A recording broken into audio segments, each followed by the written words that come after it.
அதாவது இந்த 195 நாடுகளிலும் ஒரே ஒரு நாட்டில் மட்டும் ரயில்வே துறையாகட்டும், போக்குவரத்து துறையாகட்டும், எந்த வண்டியில நீங்க அரசாங்க வண்டியில ஏறினாலும் உங்களுக்கு இலவச போக்குவரத்தை வழங்கக்கூடிய ஒரே ஒரு நாடு தான் இருக்கு. அதாவது அந்த நாட்டில் கூடிய எல்லா போக்குவரத்தும் மக்களுக்கு இலவசமாக பயன்படுகின்றது.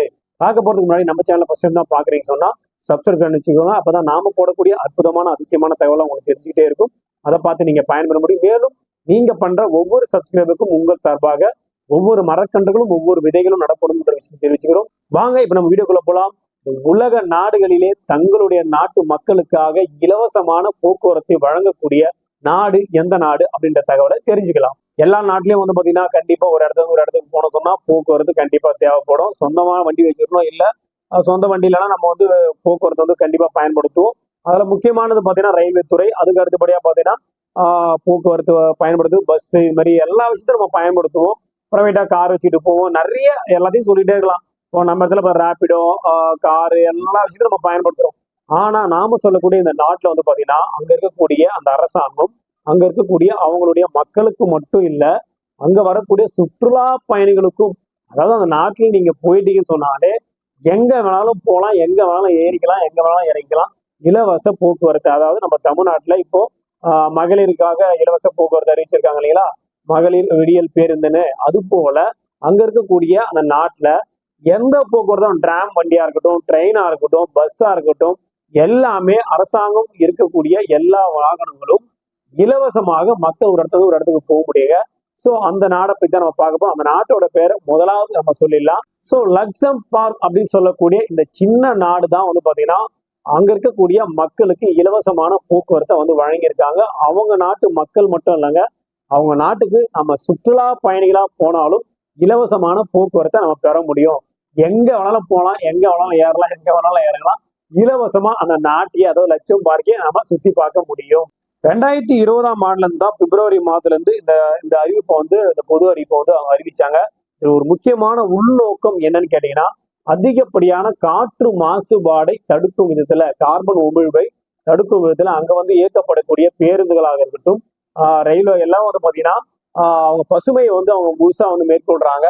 அதாவது பேட்டரி வாகனத்தை தான் அதிகப்படியா பயன்படுத்துறாங்க.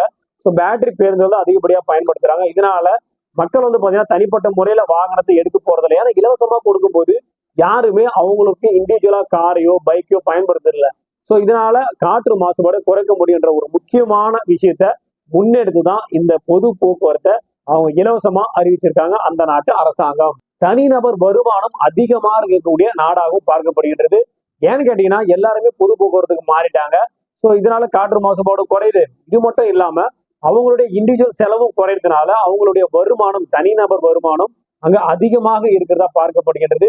வேலை வாய்ப்பின்மை அப்படின்ற ஒரு விஷயமே அங்க இல்லை. எல்லாருமே வேலைக்கு போவாங்க, எல்லாருமே வேலை செய்வாங்க.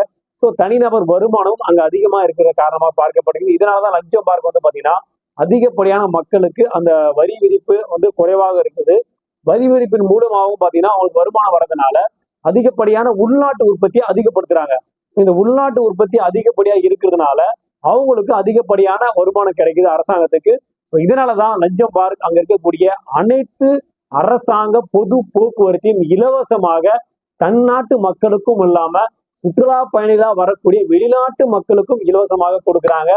கண்டிப்பா இந்த பதிவு மூலியமா இந்த உலகத்திலேயே இருக்கக்கூடிய எல்லா நாடுகளும், வல்லரசு நாடை கூட அவங்க மிஞ்சிட்டாங்கன்னு சொல்லலாம்.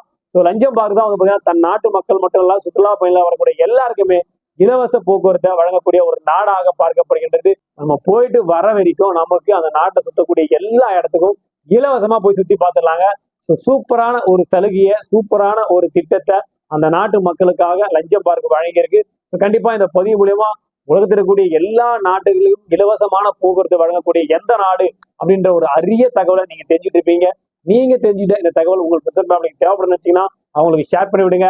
அதே போல ஃபர்ஸ்ட் நம்ம சேனலை பாக்குறீங்க சொன்னா சப்ஸ்கிரைப் வச்சுக்கோங்க. அப்பதான் நாம போடக்கூடிய அற்புதமான அதிசயமான தகவலை உங்களுக்கு தெரிஞ்சுட்டே இருக்கும். அதை பார்த்து நீங்க பயன்பெற முடியும். மேலும் நீங்க பண்ற ஒவ்வொரு சப்ஸ்கிரைபுக்கும் உங்கள் சார்பாக ஒவ்வொரு மரக்கன்றுகளை தெரிவிச்சுக்கிறோம். மீண்டும் ஒரு நல்ல பதிவோடும் நல்ல தகவலோடும் உங்களை சந்திக்கிறேன். நன்றி, வணக்கம்.